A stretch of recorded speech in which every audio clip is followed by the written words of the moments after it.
वीतराग विज्ञान नमुता ही जाते भये अरहंतादि महान। करि मंगल करि हो महा ग्रंथ करन के काज। जाते मिले समाज सब पावे निज पद राज। पावे निज पद राज। इस भवतरु का मूल एक जानहु मिथ्या भाव। ताको करि निर्मूल अब करिए मोक्ष उपाव। करिए मोक्ष उपाव। मोक्ष मार्ग प्रकाशक नामक ये ग्रंथ है। आचार्य कल्प पंडरवल टोडरमल जी साहब की यह सुंदर अनुपम रचना। 8वें अधिकार के अंतर्गत चरणानुयोग के व्याख्यान का विधान, ये अपना प्रकरण चल रहा था और इतनी बातें कही जा रही थी कि कभी तो कषाई जीव को पाप उत्पन्न करके भी धर्म में लगाते हैं, कभी तीव्र कषाय छुड़ा करके मंद कषाय कराते हुए उसे धर्म में लगाने का प्रयत्न करते। महत्वपूर्ण शब्द तो यही है, जैसे भी हो सके धर्म में लगाते हैं। माने ये सब शास्त्रों की चर्चाएं चल रही है। मैं आपको ये कह सकता हूं कि जितने भी लिपिबद्ध शास्त्र हैं जो लिखित में हैं उपलब्ध, उन्हें इन 4 भागों में बांटा गया है। प्रथमानुयोग, चरणानुयोग, करणानुयोग और द्रव्यानुयोग, ये जो 4 भाग हैं ये उपलब्ध लिपिबद्ध लिखे गए शास्त्रों के 4 विभाजन हैं। शास्त्रों के लेखन की जो पद्धति है वो ये है अनुयोग। उपदेश की शैली है, स्टाइल है।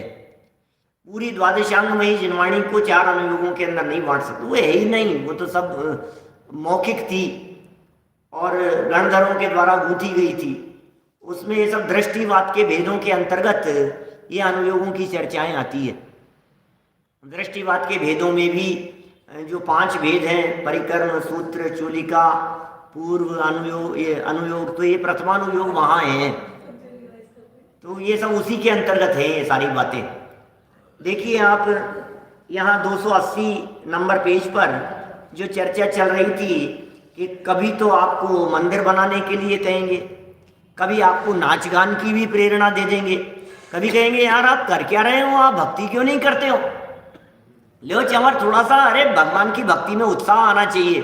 सौधर्मेंद्र भी भक्ति करता है, समूह शरण में भक्ति करता है, पूजन करता है। चक्रवर्तियों के माध्यम से भी तीर्थंकरों की पूजन अनुष्ठान आदि कराए जाते हैं। कल्पद्रुम विधान होते हैं, कल्पद्रुम विधान होते हैं चक्रवर्तियों के द्वारा। अष्टानिका के मुख्य विधान होते हैं इंद्रों के द्वारा। तो सब अलग अलग तरह के हैं और सब खूब विधान करते हैं, धूमधाम से करते हैं। तो हमें भी करना चाहिए इस तरह से। कभी पूजन की प्रेरणा देंगे, कभी विधान की प्रेरणा देंगे, कभी किसी अनुष्ठान की प्रेरणा देंगे। अरे जो जिन मंदिर में एक जौ बराबर प्रतिमा भी विराजमान करवाता है, उसके पुण्य का कथन करने में हजारों जिह्वाएं भी समर्थ नहीं है। इतना पुण्य का काम करता है। एक जौ बराबर प्रतिमा भी जो जिनेंद्र देव की वीतरागी प्रतिमा जिन मंदिर में विराजमान कराए, तो आप देखिए कैसी कैसी बातें जिनवाणी में कही जाती है। ये सब चरणानुयोग के लिए प्रेरणाएं हैं। ये सब इस बात के लिए प्रेरणाएं हैं कि आप प्रतिष्ठा कराइए, आप अनुष्ठान कराइए। ये सब आयोजन होते हैं। इन आयोजनों के माध्यम से लोग जुड़ते हैं, इन आयोजनों के माध्यम से प्रभावना होती है। इन कार्यक्रमों को, इन आयोजनों को प्रभावना के कार्यक्रम कहा जाता है। धर्म प्रभावना, अरे रथ फिराना, शोभा यात्रा निकालना, ये सब प्रभावना है। इससे धर्म का नाम होता है, लोगों को पता लगता है, लोगों को खबर होती है कि आज महावीर जयंती है, लोगों को पता लगता है कि आज आदिनाथ भगवान की जन्म जयंती है। ये कैसे पता लगेगा? अरे ऐसा तक कहाँ है हमारे यहाँ इन चरणानुयोग के शास्त्रों में कहीं कहीं चर्चाएं मिल जाएगी, विशेष ज्ञानियों द्वारा उद्बोधन में बातें मिल जाती है। आपके यदि महावीर जयंती का दिन है, आज जैसे आदिनाथ भगवान की जन्म जयंती का प्रसंग है, आप आस पड़ोस में लड्डू बांटिए।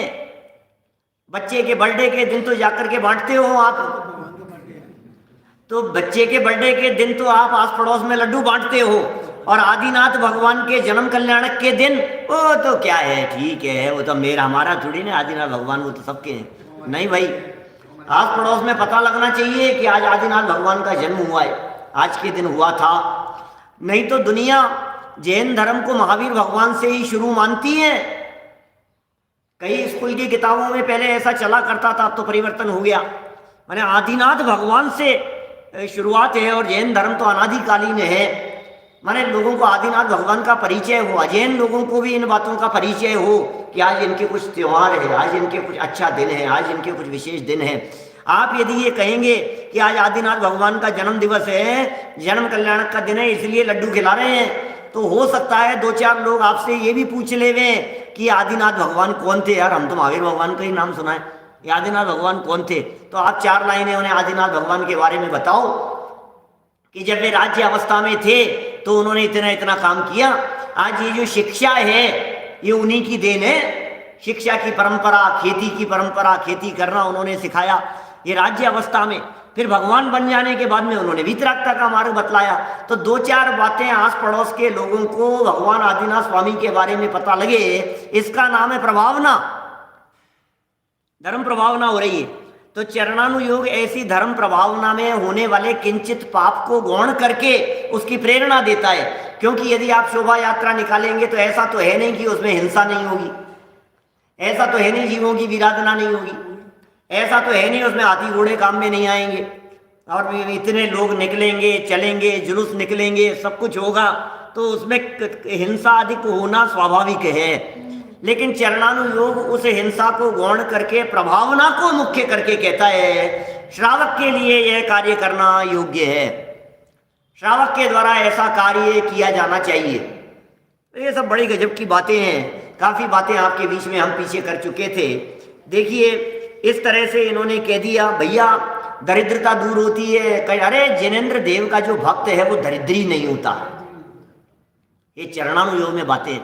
जिनेंद्र देव का जो सच्चा भक्त है, जैनी कभी भूखों नहीं मरता, जैनी कभी भिखारी नहीं मिलेगा आपको, जैनी के परिवार में कभी भीख मांगने की नौबत नहीं आती। ये जो बातें हैं ये चरणानुयोग की बातें हैं भाई साहब। जैन है ये, जैन व्यक्ति और भिखारी संभव नहीं है। जैन व्यक्ति और भूखा मर जाए बोले होता नहीं है, कैसे मरेगा? भूखों मरने की स्थिति नहीं हो सकती है किसी जैन के यहाँ। तो ये बातें क्या हैं? ये इसी प्रकार की बातें हैं जो यहाँ कही जा रही है। पुत्र मित्र धन बड़े, पूजा स्तुति दान नाम स्मरण आदि से दरिद्रता दूर होती है, पुत्र धनाधिक की प्राप्ति होती है। ऐसा थोड़ा बहुत लोभ उत्पन्न कराया और जिन धर्म के मार्ग में लगाया। धार्मिक अनुष्ठान और धार्मिक क्रियाओं के अंदर उसे प्रवर्तन कराया। ये सब कैसे कराया है? कह रहे हैं ये विधि है, चरणानुयोग की शैली है, स्टाइल है। आप इसको अन्यथा अर्थ ग्रहण नहीं कर रहे, लेकिन ये भी सब होते। अरे भाई यदि ये ऐसी भावनाएं नहीं होती तो फिर ये कैसे जिन मंदिर बन जाते? कितनी जगहों पर, इंदौर में, जयपुर में, आसपास में, अगल बगल में मंदिर ये कैसे बन गए? भले ही द्वेष बुद्धि से बने होंगे, भले ही ईर्ष्या से बने होंगे। इस मंदिर में हम नहीं जाएंगे, हम हमारा नया मंदिर बनाएंगे। देवरानी जिठानी के मंदिर अलग अलग क्या? हाँ हाँ इंदौर में है, कहाँ है पता नहीं, कई जगह पर, आबू में कई जगह पर है, यहाँ भी है, आसपास में, कई बगल बगल में मंदिर है। तो कोई बात नहीं, दीवान भजीजन जी का मंदिर सामने है तो इधर ढोलियों का मंदिर बन गया कि नहीं इधर ये है तो हम इधर बगल में बना देंगे। बगल बगल में मंदिर है, अरे भाई कोई बात नहीं। भले ही उस समय कदाचित थोड़ी बहुत कषाय के कारण बनाया हो, मान पोषण के कारण बना लिया गया हो, लेकिन समाज को तो उसका लाभ ही मिलता है। क्या लोभ थोड़ा सा कम हुआ, थोड़ा मान का पोषण करके भी ये काम किया। ये इतने बड़े बड़े विशाल जिन मंदिर कैसे बन जाते हैं? पोस्टर में नाम छपा, फोटो छपेगी, थोड़ा सा लालच दे देते हैं, चलो ठीक है यार कोई बात नहीं, आप आपका नाम लगा दें। अब ये जो बातें हैं इन बातों के आधार पर आखिर प्रेरणा तो दी जा रही है ना। क्या करते हैं बतलाइए? इतने बड़े बड़े आयोजन ऐसे ही थोड़े ना हो जाते हैं बिना प्रेरणा के। थोड़ा सा तो धक्का लगाना ही पड़ता है ना। दान देने के लिए आयोजन के, अरे यार क्या आप भी क्या बात कर रहे हो, फोटो छपेगी, आपकी दुनिया देखेगी, औरों को प्रेरणा मिलती है, कोई बात नहीं, आप तो करो यार, 51,000 की भावना 71 करो इसको, चलो ठीक है कोई बात नहीं। राजा जी ने प्रेरणा दी, दरोगा जी का मंदिर बन गया। बोलो, राजा जी ने प्रेरणा दी। मैं तो कई बार कहता हूँ, क्षत्र चूड़ामणि के प्रवचनों में कही है और भी कई बार इस तरह की बात कहता हूँ। दरोगा जी का मंदिर बन गया, ये कितना विशाल मंदिर, राजा जी की प्रेरणा से। जयपुर में हमारे यहाँ टोडरमल जी के मंदिर के पास में ही है, ये वॉकिंग डिस्टेंस पर मंदिर है, बहुत विशाल मंदिर, बड़ी हवेली बनाई। राजा जैन नहीं था, राजा जैन नहीं था, दरोगा जी थे वहां राज दरबार में, और उन्होंने हवेली बनाई लंबी चौड़ी, और हवेली बना करके और राजा जी को निमंत्रण दिया, महाराज घर देखने लिए पधारना, घर का आयोजन वो रखा है, इनॉग्रेशन। तो राजा ने पलट करके कह दिया, क्या बात करते हो, अरे यार क्या दीवान, क्या दरोगा तूने क्या बनाया है, रहने के लिए झोपड़ी तो कोई भी बना लेता है, क्या रहने के लिए घोंसला तो कोई भी बना लेता है, मंदिर बनाता तो देखने के लिए आता। अरे भाई साहब इतना सुनना था, और जितनी बड़ी हवेली बनाई उससे बड़ा विशाल जैन मंदिर, दिगंबर जैन मंदिर, दरोगा जी के मंदिर के नाम से प्रसिद्ध है यहाँ। बोले वो मंदिर बनाया उन्होंने, और फिर राजा साहब भी आए और बहुत धूमधाम से भोज भी रखा और सारे समाज को बुलाया भी। माने कैसे काम हो जाते हैं, प्रेरणाजनक वचनों से ये कार्य हो जाते हैं। इसलिए जिनवाणी ये कहती है, चरणानुयोग ये कहता है, जैसे बन पड़े अन्य लोगों को प्रेरणा देते रहो, प्रेरणा देते रहो भैया। फिर अब उनमें भी यदि लेवल बनाएंगे पुण्य के, तो फिर कई तरह के लेवल बन जाएंगे, 50 लेवल बन सकते हैं पुण्य के। ये इसमें कितना पुण्य, इसमें कितना पुण्य, इसमें कितना पुण्य। कबूतरों को ज्वार डालने में भी पुण्य होता है, लेकिन बहुत हीन जाति का। गाय को रोटी देने में भी पुण्य होता है, लेकिन बहुत हीन जाति का। आगे बढ़ो थोड़ा थोड़ा सा, मंदिर आना और मंदिर बनवाना, जमीन आसमान का फर्क हो गया ना। क्या मंदिर आते हो तो अकेला ही इतना ही पुण्य हुआ कि आपके परिणाम निर्मल है, और मंदिर बनवाने में बोले ये सैकड़ों वर्षों तक, हजारों वर्षों तक जिन मंदिर में आकर के लोग दर्शन करते रहेंगे। वीतरागी जिनेंद्र देव की प्रतिमाएं जगत के जीवों को वीतरागी परिणामों में निमित्त बनती रहेगी। इससे बढ़कर और क्या बात हो सकती है, इससे बढ़िया क्या बात हो सकती है। ये सब उपदेश दिए हैं यहाँ, पाप से छूटने का उपदेश दिए हैं, धर्म मार्ग में लगने का उपदेश दिया है। इंदौर में 3 मंदिर हैं, एक साथ बने, पाटनी जी देखे हैं, दर्शन किए हैं हमने। मेरा कहने का मतलब ये है कि भैया जैसा बन पड़े, हमें अपने परिवार में भी, अपने जानकार लोगों में भी, अपने रिश्तेदार लोगों में भी, जहाँ जैसा प्रसंग हो, जहाँ जैसी योग्यता देखें, जहाँ जितनी उसकी पात्रता देखें, उसे उतनी प्रेरणा अवश्य दे देनी चाहिए। देखिए ये सारी बातें कहने के बाद इसी प्रकार अन्य उदाहरण भी जानना। 280 number page, last line. Todarmal ji ने फिर वही प्रश्न उठा दिया जो प्रश्न अपने दिलो दिमाग में उठता है। क्या देखिए, अब ये बात ऐसी लगती है अपने को कि साहब ऐसी सारी बातें सुन करके कि आपकी दरिद्रता दूर होगी, पुत्र मित्र संपत्ति बढ़ेगी, तो ये तो ऐसा है कि भाई साहब इससे तो मिथ्यात्व का पोषण होता है। बात बिल्कुल सच्ची है। इसीलिए तो मैंने अपने जीवन में जब जब ये प्रकरण पढ़ा होगा, बस तभी ऐसी बात कही होगी। क्या 25,000 से ज्यादा प्रवचन कर लिए। ये कभी ऐसा ये होता नहीं है कि ऐसी बात अपन कह दें, अपने अपना मन नहीं मानता है। लेकिन टोडरमल जी का प्रकरण पढ़ेंगे तो क्या करेंगे, बोलो? बोलना ही पड़ेगा ना, ये तो बात तो कहनी ही पड़ेगी ना। और टोडरमल जी ने भी अपने माथे पर नहीं लिया है। टोडरमल जी कह रहे हैं शास्त्रों में लिखा है, टोडरमल जी कह रहे हैं चरणानुयोग के शास्त्रों में लिखा है। बोले चरणानुयोग के व्याख्यान की स्टाइल ही इस प्रकार की है, तो अकेला चरणानुयोगी थोड़ी ना पढ़ाना है उसे तो फिर कर्णानुयोग भी पढ़ाएंगे, फिर द्रव्यानुयोग भी पढ़ाएंगे, धीरे धीरे उसे सही रास्ते पर लाएंगे। लेकिन रास्ते पर आने के लिए तैयार तो वो महाराज वो उसको धर्म करने के लिए कहते हैं तो वो तैयार ही नहीं होता है। क्या हम उसे मंदिर आने के लिए कहते हैं तो वो तैयार ही नहीं होता है। वो कहता है निठल्ले लोगों का काम है, फालतू लोगों का काम है, रिटायर्ड लोगों का काम है, हमें जरूरत नहीं है। अरे जिसने कीने धर्म उसके फूटे कर्म, ऐसी ऐसी बातें करते हैं लोग। अरे हटाओ ये सब धर्म वरम की बातें, ये सब ऐसी बातें कहते हैं। तो ऐसे लोगों को अरे ऐसे लोगों को पकड़ने के लिए क्या करें ये बतलाओ, ऐसे लोगों को यहां लाने के लिए क्या करें ये बतलाओ।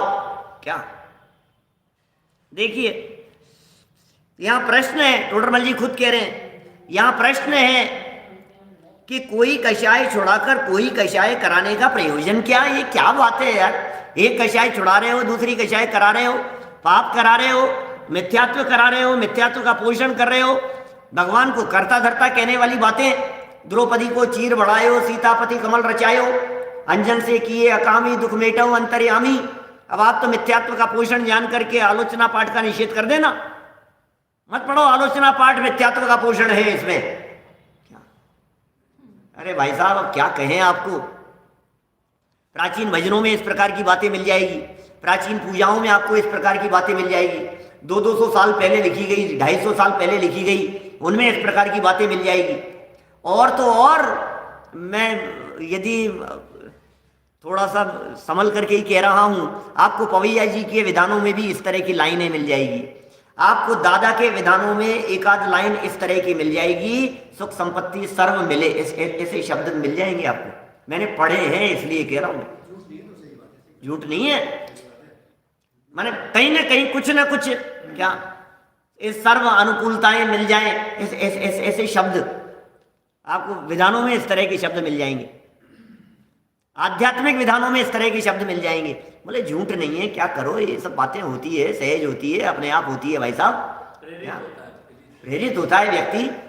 और बात तो है ही ना, आखिर पुण्य तो बनता ही है ना। टोडरमल जी ने जो पीछे प्रकरण दिए हैं उनमें आखिर ये बातें तो लिखी है कि ये सब करने से, अरे प्रकारांतर से सही, क्या अनिच्छा पूर्वक सही, ये जो बातें लिखी। अच्छा बारह भावना को आप मानते हो या नहीं मानते हो? बोलो, बारह भावना को कौन नहीं मानता है भाई साहब? अच्छा भूधरदास जी की बारह भावना को मानते हो या नहीं? राजा राणा छत्रपति, अरे साहब उसमें तो सारी वैराग्य की भावना है। ये वैराग्य की भावना तो है, लेकिन अंत में क्या लिखा है? जांचे सुरतरु देय सुख चिंतत चिंता रैन, और बिन जांचे बिन चिंतए, इन तीन पदों को गौण कर दो, धर्म सकल सुख देन। अब बोलो बात आई कि नहीं? धर्म सभी प्रकार के सुखों को देने वाला है, ये बात आ गई कि नहीं आई? हाँ भिखारीपन नहीं है, मांगना मत, मांगने की वृत्ति मत रखना, लेकिन होता है, ये तो सच्ची बात है। धर्म सकल सुख देन, ये बातें तो आपको मिलेगी जिनवाणी में। धर्म करत संसार सुख, धर्म करत निर्वाण, और धर्म पंथ साधे बिना नर तिर्यंच समान। बोलो आपको स्वीकृत है या नहीं ये बात? धर्म करत संसार सुख और धर्म करत निर्वाण, तो धर्म का फल तो निर्वाण होना चाहिए। ये संसार सुख क्या होता है? संसार सुख मतलब होता है पुण्य, और निर्वाण जिस धर्म के माध्यम से मिलता है वो है निश्चय धर्म, वो है रत्नत्रय धर्म।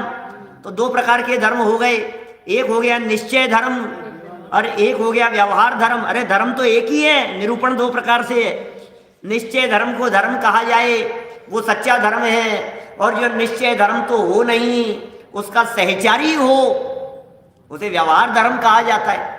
ये सब सहचारी धर्म है, पूजन भक्ति आराधना ये सब सहचारी धर्म है। कि सहचारी धर्म से क्या होता है?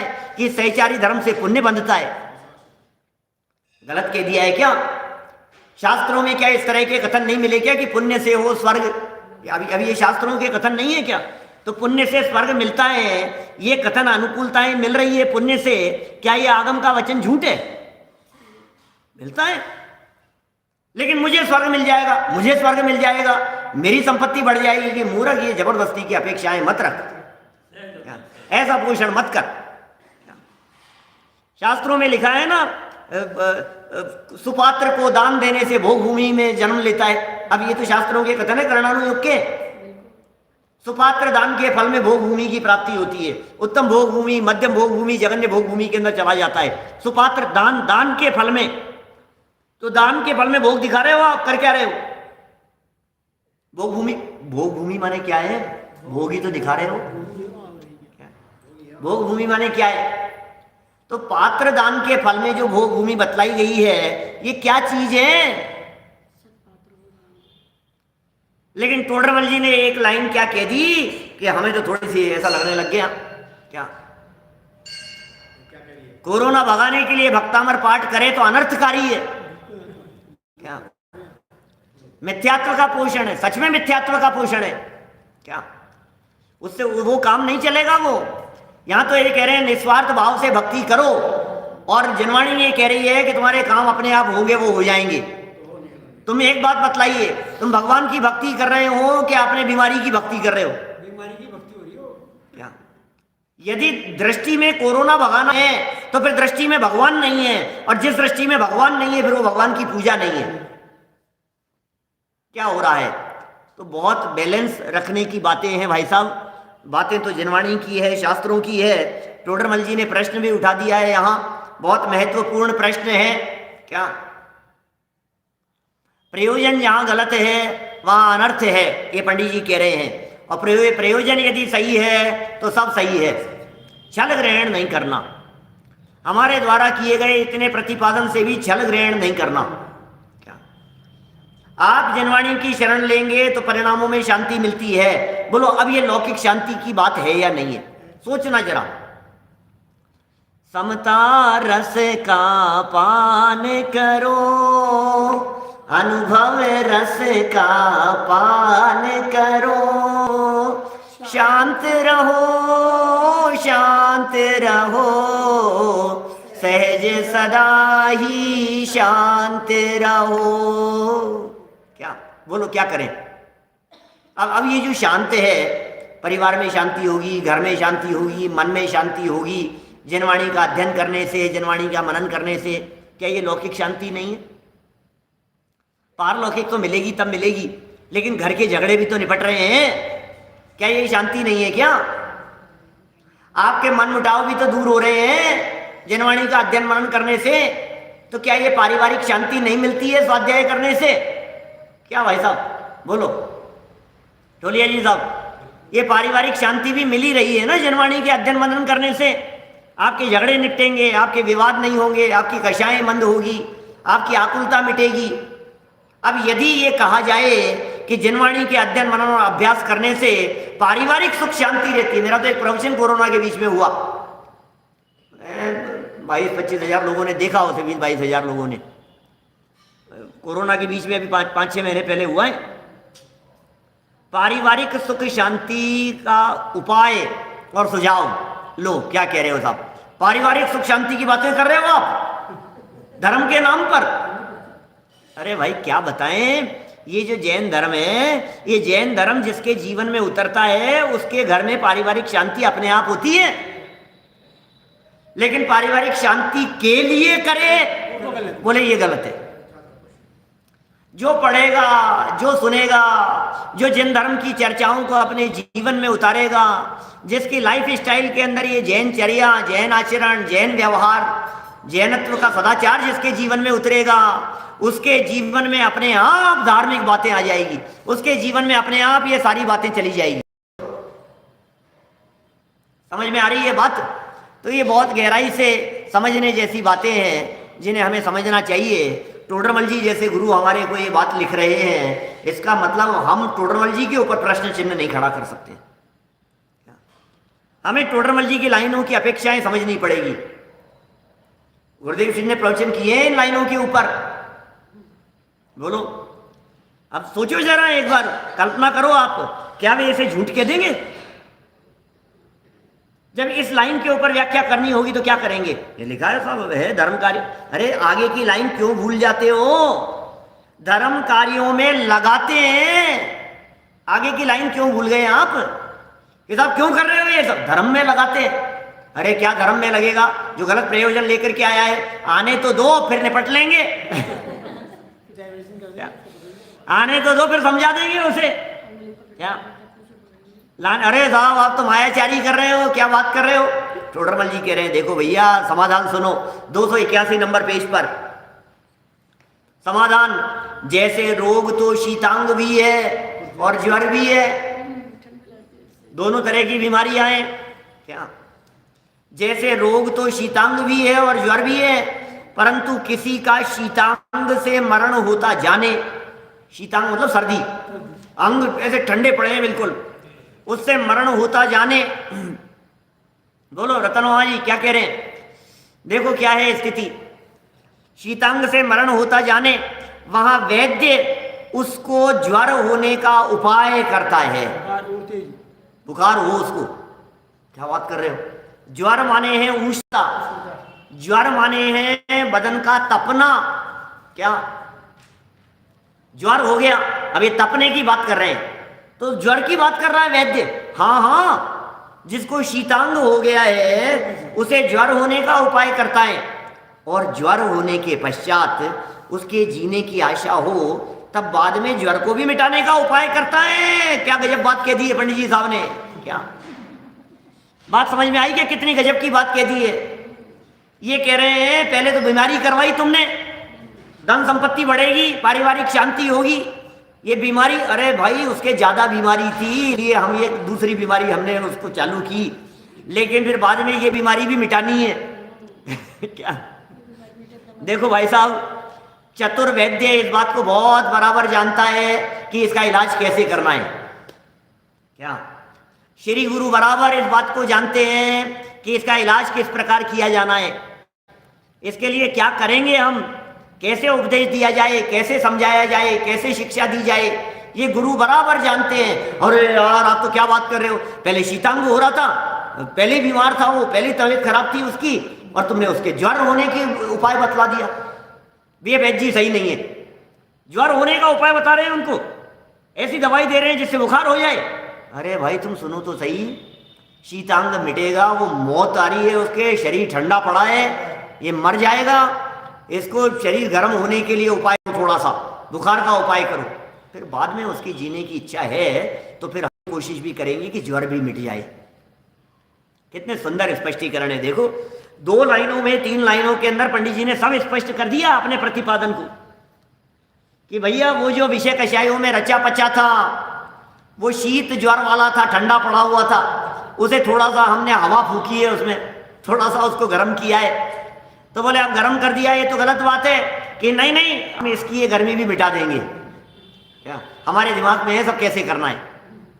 बोलो, जैसे रोग तो शीतांग भी है?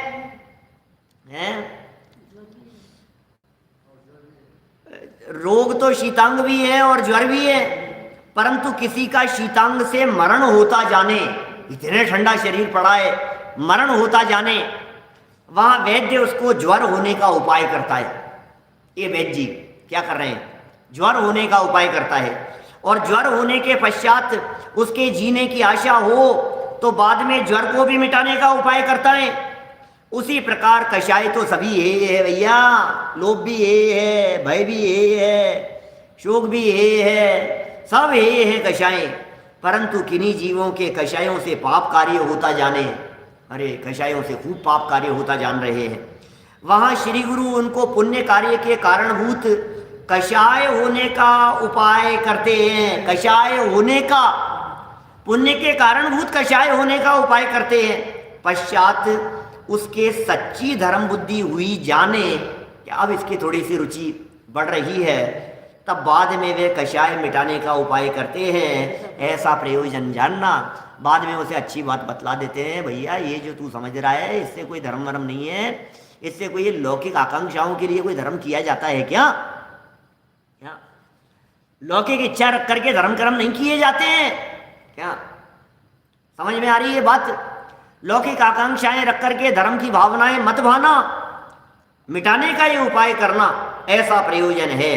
तथा सुनो आगे, अरे कैसी कैसी बातें, अभी तो चरणानुयोग में ऐसी बातें भी होती है जिनमें झूठी बातें कह करके लगाएंगे, झूठा भी वर्णन कर देंगे। क्या बात कर रहे हो? क्या चरणानुयोग में झूठी बातें भी होंगी? अरे तुम सुनो तो सही, विधान है भाई साहब, लेखन की स्टाइल है वीतरागी संतों की, जरा समझना बात क्या है।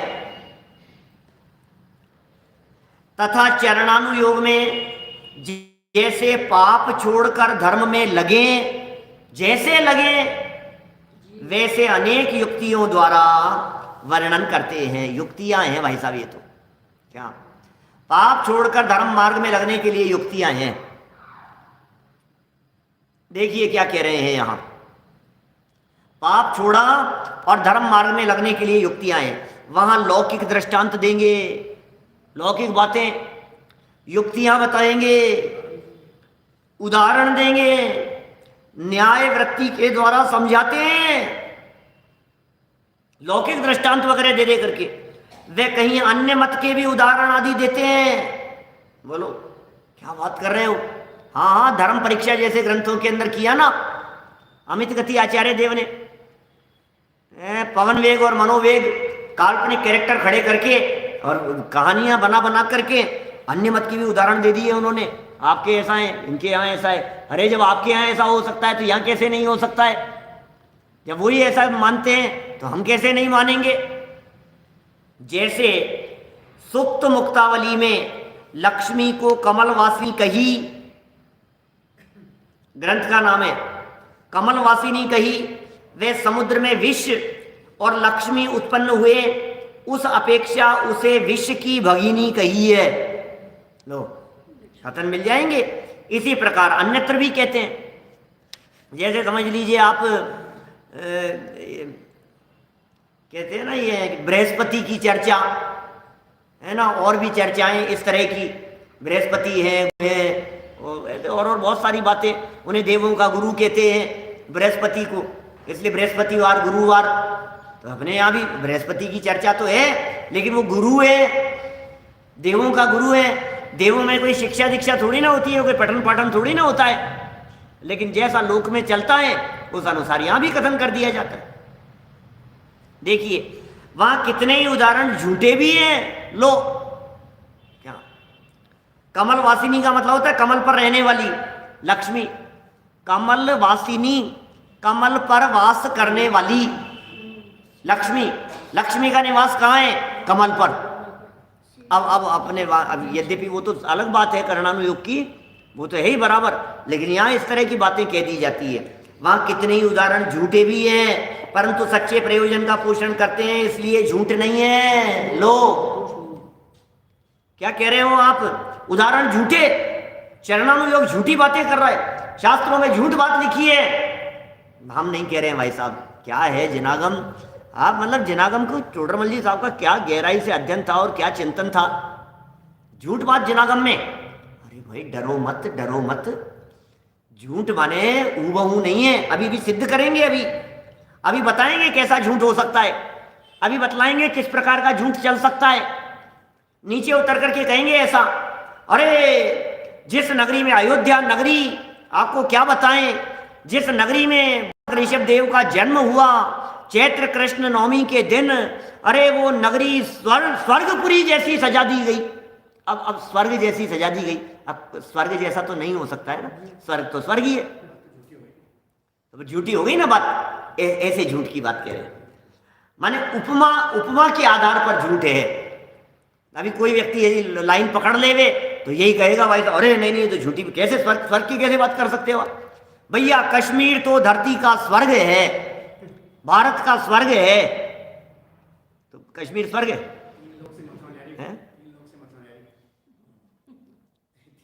बोलो ऐसे कथन है। अभी पढ़ रहे हैं नीचे, अभी सारी बातें पढ़ेंगे तो आपको वस्तु स्थिति स्पष्ट होगी कि पंडित जी साहब क्या कहना चाह रहे हैं। देखिए यहां कोई कहे झूठ का दोष तो लगता है।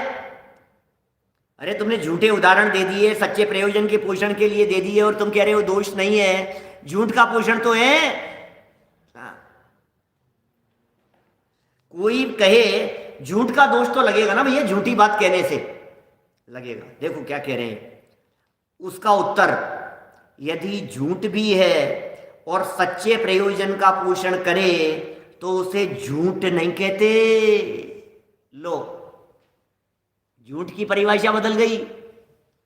झूठ भी है, हाँ है झूठ, कोई बात नहीं। प्रयोजन क्या है ये बतलाओ। सच्चे प्रयोजन का पोषण करे तो उसे झूठ नहीं कहते।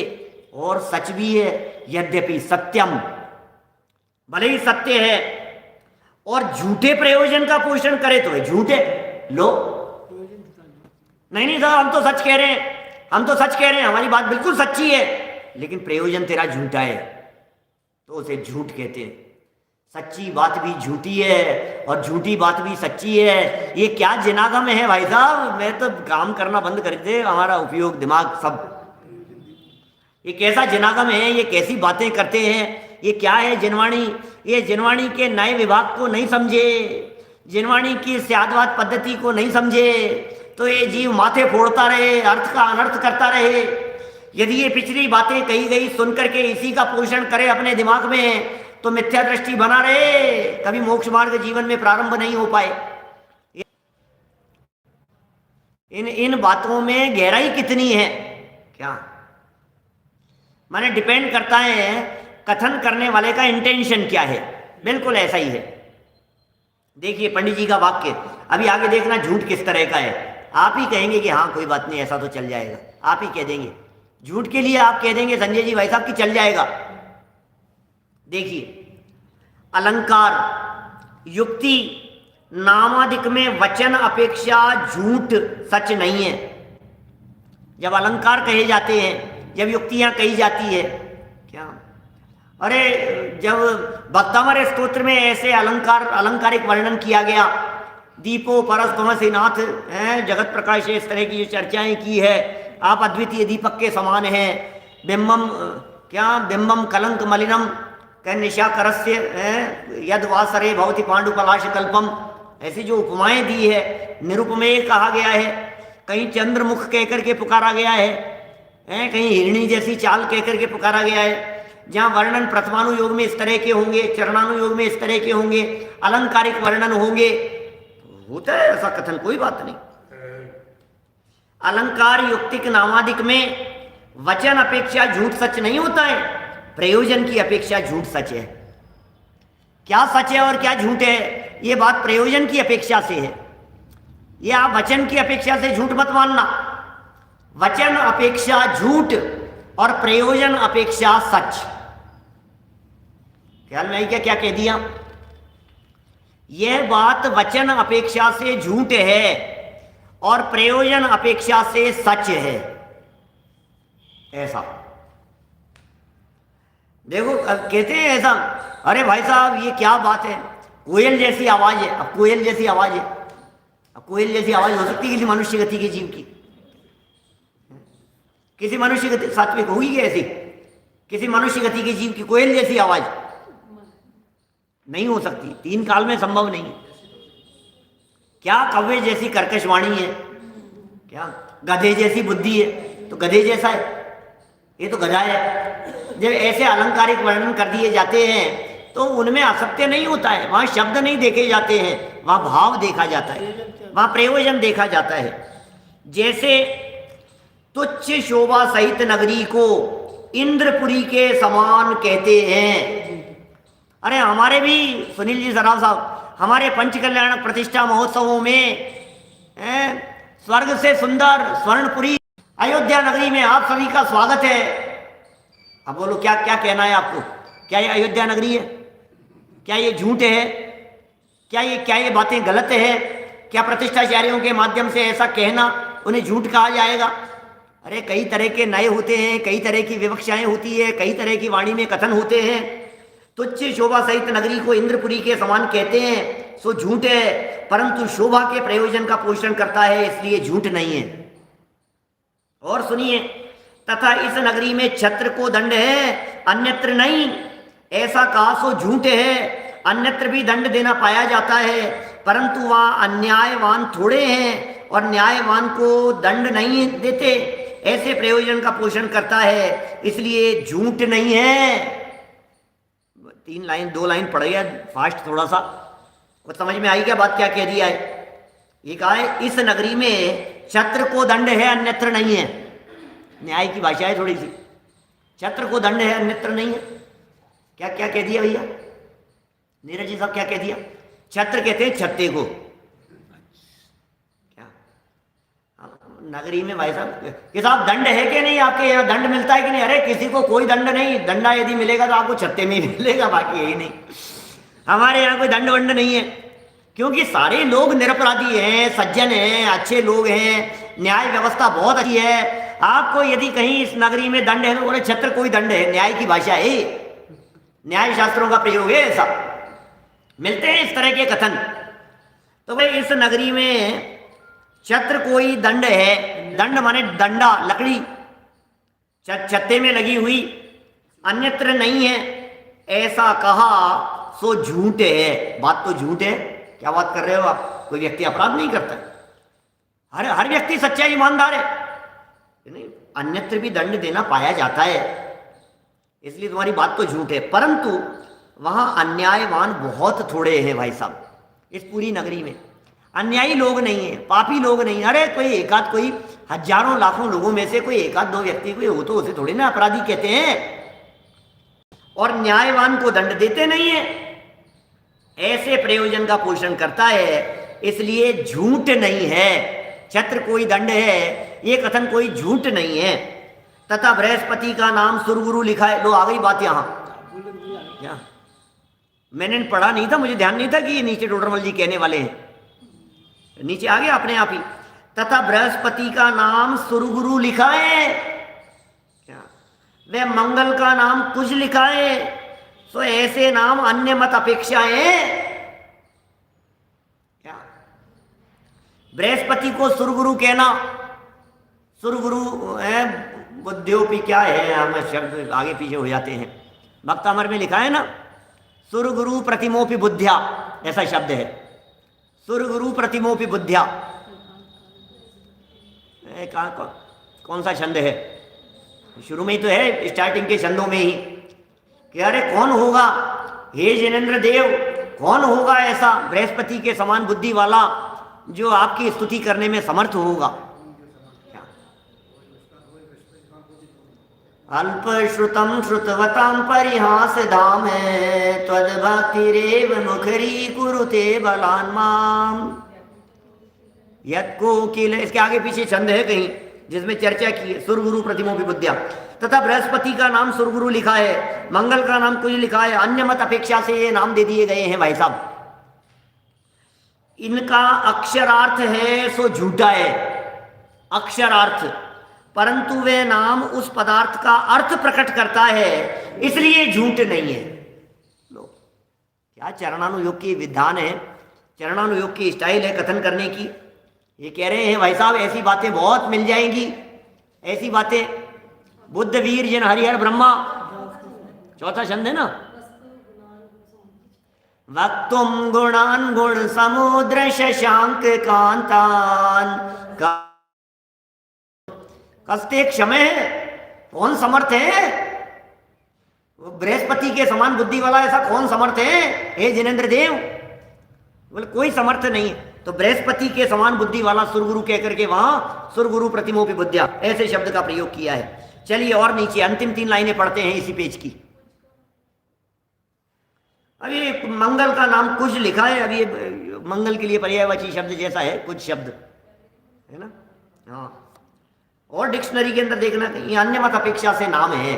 कुछ शब्द जो है ये अन्य मत का नाम है, कुछ उनके यहां बोला जाता है अन्य मत में, अपने यहां नहीं है ये शब्द, लेकिन लिख दिया है कहीं कहीं। कुछ शब्द का प्रयोग भी मिल जाएगा कहीं भक्ति आराधना करते समय, कहीं किसी साहित्यकार के माध्यम से लिखा हुआ मिल जाएगा।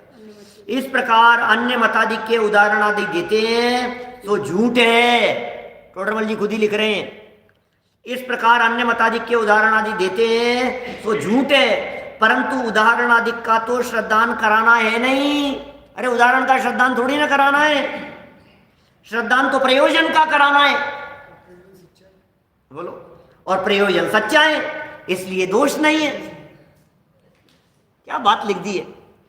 अरे साहब ऐसी बातें कह दी आपने, ऐसी बातें कह दी। अरे तो उदाहरण दिया है हमने, तो उदाहरण दिया है, लेकिन ये जो उदाहरण दिया है ये उदाहरण का श्रद्धान नहीं कराना है, विश्वास उदाहरण का नहीं दिलाना है। बोले जिस तरह से ऐसा है उसी तरह से ऐसा समझना। तो जो समझाई जा रही है बात, श्रद्धान तो उसका कराना है, प्रयोजन तो असली बात का है, इसलिए दोष नहीं है। ये टोडरमल जी साहब ने इस प्रकार की बात कही है। चरणानुयोग के ही व्याख्यान विधान में कल कुछ और गजब की बातें कह रहे हैं। कभी कभी तो लोक प्रवृत्ति के अनुसार कह देते हैं कभी दुनिया को समझाने के लिए कह देते हैं, कभी तुच्छ बुद्धि वालों के लिए कह देते हैं, कभी छद्मस्त लोगों के लिए कह देते हैं। सूक्ष्म पने से केवल ज्ञान जैसा उपदेश यहाँ नहीं होता है, कैसा आचरण कराने का प्रयोजन होता है, ये बहुत अच्छी बातें अच्छी स्टाइल में अच्छी शब्दावली में टोडरमल जी साहब ने यहाँ प्रारूपित की है और बतलाई है। हम इन बातों को कल यथा समय पढ़ेंगे, अभी की बात को यहीं विराम देते हैं। अच्छे, शाम को आज शुरू कर रहे हैं, आप अवश्य अन्य लोगों को सूचित करें। आचार्य सूर्य सागर जी का लिखा हुआ ग्रंथ है संयम प्रकाश नाम का ग्रंथ, बहुत सुंदर ग्रंथ है, मुमुक्षु आश्रम कोटा से छपा हुआ है। और आज संयम का दिन है, आदिनाथ स्वामी का जन्म दिवस तो था ही है ही, लेकिन दीक्षा दिवस भी है। इस प्रसंग पर हम साथ में संयम के दिवस के रूप में संयम प्रकाश ग्रंथ का शुभारंभ आज से कर रहे हैं। अपने सभी साथियों को, इष्ट मित्रों को, परिवारजनों को सूचित करें। ग्रंथ जब शुरू होता है तो अनेक लोगों की भावना होती है कि हम शुरू से पढ़ें, तो कोई भी व्यक्ति शुरू से सुनने के लिए इच्छुक रहता है तो पहली लाइन से पढ़ेंगे। PDF अवेलेबल है, बहुत सारे लोगों के पास में ग्रंथ पहुंच गए हैं, धीरे धीरे और पहुंच रहे हैं। 8, 10, 15 दिन और लगेंगे, हमारे पास में ग्रंथ खत्म हो चुके हैं, छपने में वापस लगा दिए हैं। 7-8 दिन में छप करके आएंगे तो पुनः उनको और जिन लोगों के बच गए हैं उनके पास में पहुंचेंगे। ठीक है ना, तो आप चिंता नहीं करें, PDF से काम चलाएं, 8-10 दिन का इंतजार है और फिर भी बहुत लोगों तक पहुंच चुके हैं। जिन्हें और चाहिए हो वे मैसेज डालते रहें, सूचित करते रहें। चलिए जिनवाणी